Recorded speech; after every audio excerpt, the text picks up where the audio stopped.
औपनिवेशिक ध्वंस का परिणाम है। औपनिवेशिक शासन ने जो हमारे यहाँ ध्वंस मचाया उसका परिणाम है।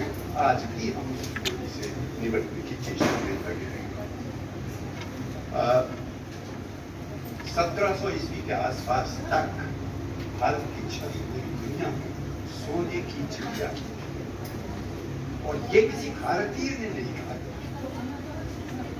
विश्व गुरु है, किसी भारतीय ने पहली बार नहीं कहा। सोने की चिड़िया करने वाले वो विदेशी यात्री थे जो तरह तरह के आक्रांताओं के संग, व्यापारियों के संग देश में आते थे और अपने यात्रा वृत्तांत लिखा करते थे। उन्होंने कहा। और 1947 आते क्या हो गया? देश में सिर्फ दरिद्रता और दुर्भिक्ष इतना अधिक। एक थियरी ये भी है कि अंग्रेज इस देश को छोड़कर कभी ना जाते, नहीं क्या लेके जाएंगे? क्योंकि लूटते पाटते रहे, अब और क्या चाहिए? नहीं, लूटना तो छोड़ दीजिए, शासन चलाएंगे तो वो शासन चलाएगा कौन? उसको देने के लिए पैसे कहां से लाएंगे? उनको तो शासन छोड़ना था। ये जो परिवर्तन हुआ ये औपनिवेशिक कारणों से हुआ। फिर भी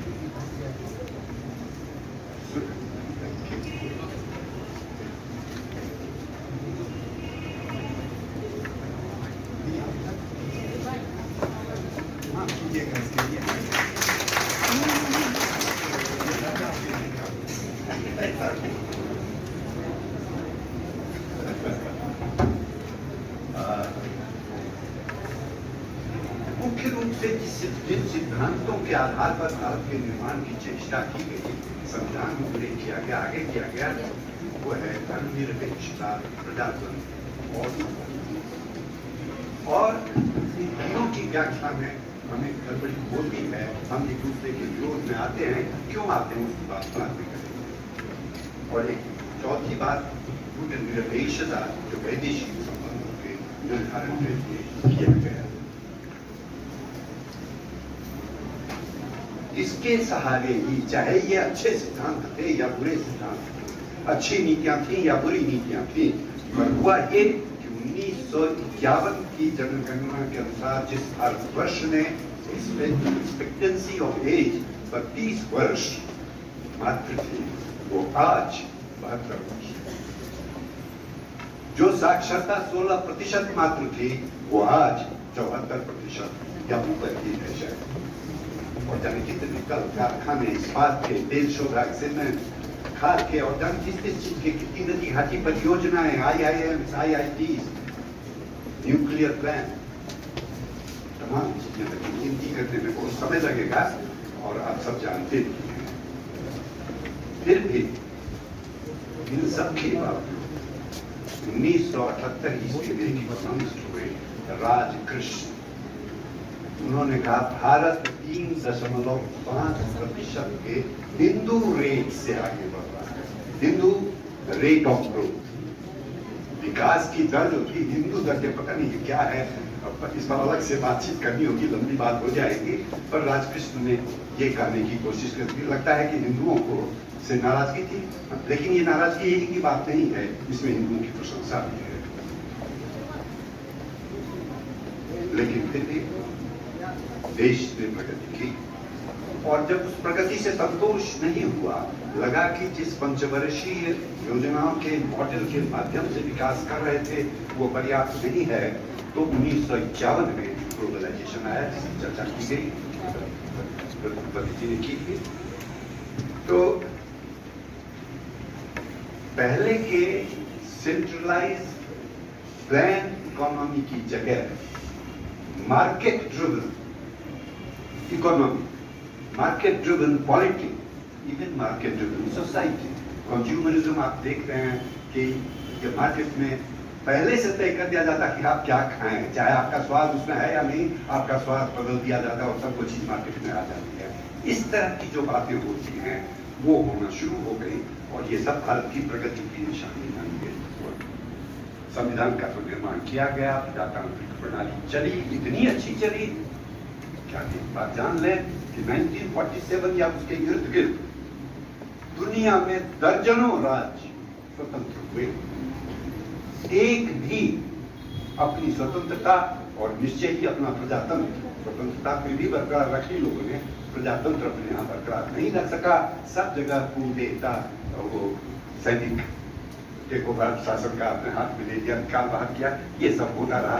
पर भारत में अगर इसका कहीं कोई थोड़ा सा इसमें विकृति आई तो वो आई 26 जून 1975 को, जब इंदिरा गांधी ने आपातकाल की घोषणा की। पर पूरा देश खड़ा हो गया, नहीं बर्दाश्त किया, वो हटाना पड़ा। और आज भी उस कलंक को बर्दाश्त करना पड़ता है उन्हें जो उसके साथ विदेश नीति में भी ऐसे ही हुआ। मैंने ये हल्के से ये बताने की कोशिश की, तरक्की हुई। मैंने ये भी कहने की कोशिश की कि आपातकाल जैसी स्थिति भी आई। अब मैं ये कहना चाह रहा हूं कि विदेश नीति में भारत ने कूटनिरपेक्षता को अपनी नीति बनाई। 1955 में जब बॉन्डुम कॉन्फ्रेंस हुआ इंडोनेशिया में, तो भारत वहां सबसे चमकदार प्रतिनिधि था।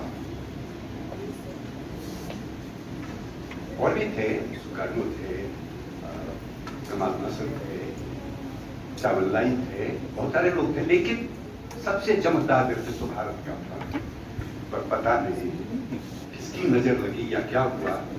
1956 में उसी चमक के सहारे नेहरू और चावलाई में समझौता होता है, भारत चीन समझौता, और उसके कारण होना तो चाहिए था, दोनों मित्र होते, पर दोनों मिलके अपनी सीमाओं का की परिभाषा भी स्थिर नहीं कर सके।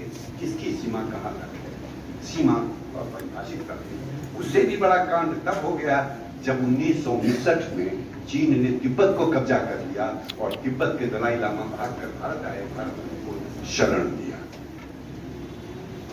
भारत चीन का झंझट चलने लग गया और 1962 में युद्ध हुआ, सब लोग जानते हैं। उस पर मुझे कुछ नहीं बोलना है, उसका प्रभाव हम कहीं ना कहीं आज तक हो।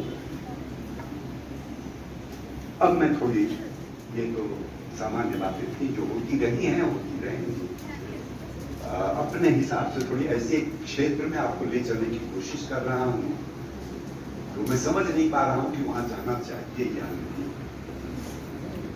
कि हमारा जो परसेप्शन होता है किसी भी चीज का, अच्छी से अच्छी चीज का, बुरी से बुरी चीज का, वो कलर्ड क्यों होता है, वो रंगा हुआ क्यों होता है। हम किसी चीज को एक खास चश्मे से ही क्यों देखते हैं।